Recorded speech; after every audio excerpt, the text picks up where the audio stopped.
falar de um princípio básico do ensino online, que é a comunicação.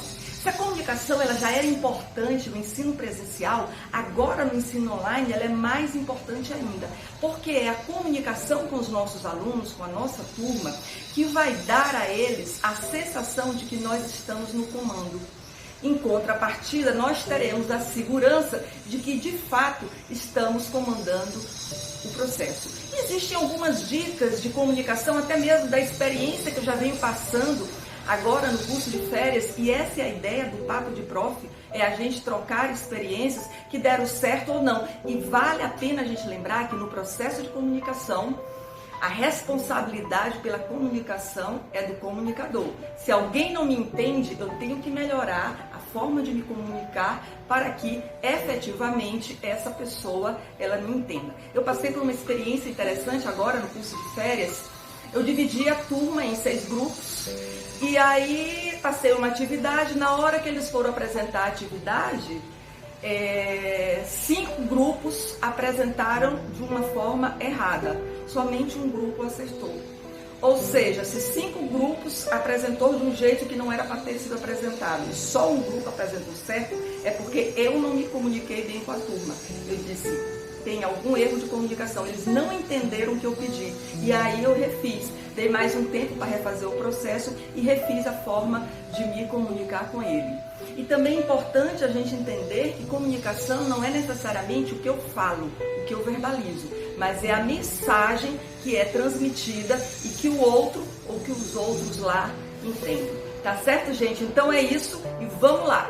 Então, nós vimos que um dos princípios das aulas online é a comunicação, e é preciso a gente pensar numa comunicação estratégia para facilitar a dinâmica e até mesmo que nós tenhamos o controle do processo. E entender que, eu falei no início do vídeo, mas eu estou reforçando, porque isso é a base de tudo. A responsabilidade da comunicação é do comunicador. Se eu passei um trabalho para 6 grupos, 5 não entenderam o que eu estava dizendo, então eu tenho que repensar a forma de me comunicar. Só escrito não está dando certo, gravar um áudio também, gravar um vídeo, enfim, utilizar alguma forma para que fique mais fácil com que os alunos me entendam. E qual que é o objetivo dessa comunicação estratégica? Eu botei essas 2 fotos aqui. Isso aqui é bem uma paródia de mim mesma. Aqui no dia 1º de julho, eu pensando e planejando a aula online. Aqui no dia 29 eu já estava mais arrumadinha, mais penteadinha. A gente começa assim. Tá tudo normal e tá tudo certo. Então, o objetivo é humanizar e aproximar, porque a sensação do online, ele dá um distanciamento, né, dos professores com os alunos. Uma estratégia que eu usei, eu estou aqui no computador, aqui de lado, eu boto a lista de frequência e eu vou chamando-os pelo nome. Falo alguma coisa, e aí, João, tá entendendo o que eu estou dizendo? Tá lembrando, Patrícia? Enfim, além do que, eu, de certa forma, também estou fiscalizando se eles apenas ligaram o computador lá e saíram. Eles sabem que a qualquer momento o nome de qualquer um vai ser chamado e isso aproxima, né? Tira a frieza do online. E, obviamente, essa comunicação estratégica também, para que nós tenhamos o controle do processo acadêmico, que isso gera uma insegurança na gente. No presencial, eu tinha total controle. E agora? Como é que eu vou controlar tudo isso que está acontecendo? Então, essa comunicação estratégica, ela ajuda nisso daí também. E um dos princípios dessa comunicação, e eu vou dar uns exemplos, é a comunicação pré-work. Antes mesmo de começar a sala de aula, de começarem as aulas, você encontrar algumas formas de se comunicar com eles. Eu tenho aqui algumas sugestões que eu vou passar para vocês e ver se pode ser útil. Outra coisa, constância em frequência. Nós temos que ter sempre uma periodicidade para falar com eles e estar falando sempre. Estreitar essa comunicação, como eu disse antes, gente, a comunicação era importante, agora é muito mais importante. Então, por exemplo, um exemplo meu de frequência, todas as vezes que eu faço uma aula síncrona, eles já sabem que depois da aula sempre tem uma atividade, então eu já deixo a atividade pronta. Depois da aula, no máximo em meia hora, eles vão receber uma atividade. Eles já sabem que na véspera de uma aula síncrona, eles sempre vão receber 1, 2, 3 vídeos, que vai ser a base da nossa aula. E aí eu vou repetindo isso, automaticamente o grupo ele já vai esperando esses vídeos antes do encontro e essas atividades depois. Então, isso é muito importante para você manter o ritmo e a comunicação com eles. E segundo, a padronização é uma coisa que a gente não dava muita importância. Por exemplo, eu não dava muita importância antes, mas agora eu percebo que é importante, que faz diferença na comunicação e no entendimento deles. Eu vou dar agora alguns exemplos de alguns materiais que eu usei, que eu estou usando no curso de férias e que deu muito certo. Então, é uma ideia, se você quiser utilizar, enfim, está à nossa disposição. Aqui um exemplo de comunicação, pré-work, que é o quê? Eu fiz esse infográfico aqui, onde eu faço todos os detalhes do que vai acontecer. Aqui tem o meu currículo, aqui tem os nossos encontros síncronos, onde eu falo os dias que nós vamos nos encontrar, o turno, o horário. Aqui a bibliografia, os ambientes virtuais que estão passíveis de serem usados, os instrumentos que eu vou utilizar. Aqui eu falo do contato, do meu contato de WhatsApp, né? E aqui, gente, muito legal que eu estabeleço um horário para recebê-los nesse WhatsApp, porque se você não estabelecer umas regrinhas, toda hora eles vão ficar te procurando. A tendência não é ir para o Sigo Ema, a tendência é vir por aqui. Então, criar o hábito do Sigo Ema e se colocar também à disposição do WhatsApp. Eu acho que nesse momento a gente não pode cortar de vez, e aí eu falo que eu estou à disposição de 4 às 5 da tarde, de segunda a quinta. Então, de segunda a quinta, eu estou sempre com o celular do lado, porque eu sei que eles podem me procurar. Senão, toda hora eles vão ficar querendo te procurar pelo WhatsApp para tirar dúvida.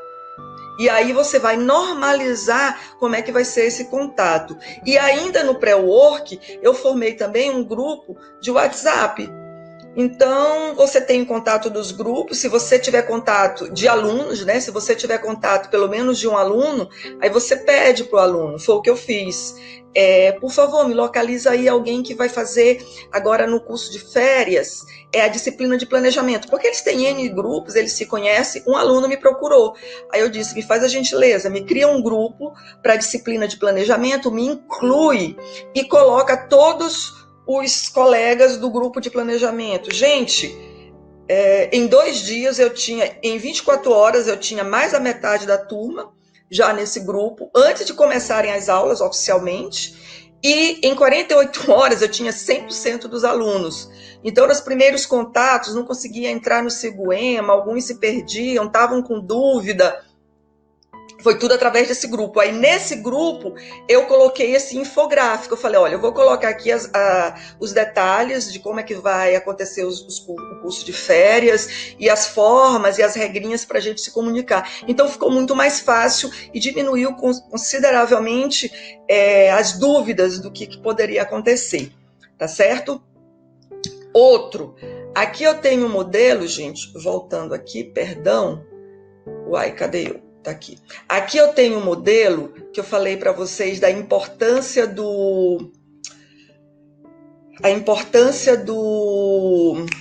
da padronização. Isso aqui eu usei tudo no Canvas, tá? Isso aqui foram as 3 avaliações. E você vê que há um padrão. A cada linha dessa aqui é uma questão, aqui tem eu botei aleatoriamente, né, para passar para vocês, cada um é de uma cor, mas existe uma linguagem, existe uma padronização. Todas as vezes que eles recebem isso aqui, eles já sabem que é uma avaliação. Então, eu tenho aqui primeira, segunda, terceira avaliação, ok? Aqui são as atividades. Então, eu tenho também uma padronização, tudo feito no Canvas, como eu falei para vocês. Então, aqui, olha, atividade 7. Embaixo eu coloco o meu nome, todos têm o meu nome, ó. Todos têm o meu nome, todos têm o meu nome, todos têm escrito atividade 7, para que não tenha erro. Quanto mais informações nós dermos, mais fácil vai ser o nosso controle. Então, quando eles abrem um PDF, abrem um documento e veem que tem essa arte aqui, eles já sabem que é alguma atividade. Quando eles olham essa daqui, eles já sabem que é alguma avaliação, alguma prova. Entende o processo de comunicação, como fica mais fácil? Então, todas as atividades têm essa arte aqui. Todas têm o mesmo padrão de página, e o que varia é a parte interna. O que eu queria falar mais para vocês? Ah, sim, e essa atividade aqui é sempre a atividade que eu boto depois de um encontro síncrono. Então, todas as vezes que tem um encontro síncrono, depois eles sabem que vão receber uma atividade dessa. Às vezes, sempre tem a página, aí às vezes tem uma, duas, três, uma teve 4 páginas, mas geralmente são 2 páginas, a capa é mais uma. Eu vou dar aqui um outro exemplo. Olha, essa aqui é a atividade 6. Tá? E aqui o que está escrito, aqui tem meu nome novamente, ó, meu nome, atividade 6, atividade 6. São 2 exemplos de atividades, aqui atividade 7, lá 6. Mas você percebe que há uma linguagem, há uma comunicação visual que facilita muito para eles.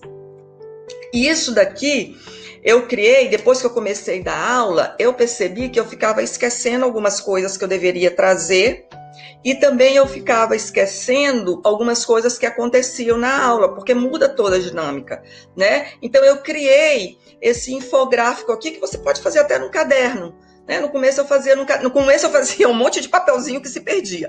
Depois eu comecei o caderno, depois eu achei que ficou bonitinho, e para preparar para o papo de prof, eu fiz isso aqui. Então, o que fazer durante a aula? Né? Eu ponho a data, ponho o conteúdo, e tem esses 4 itens que eu acho que são fundamentais.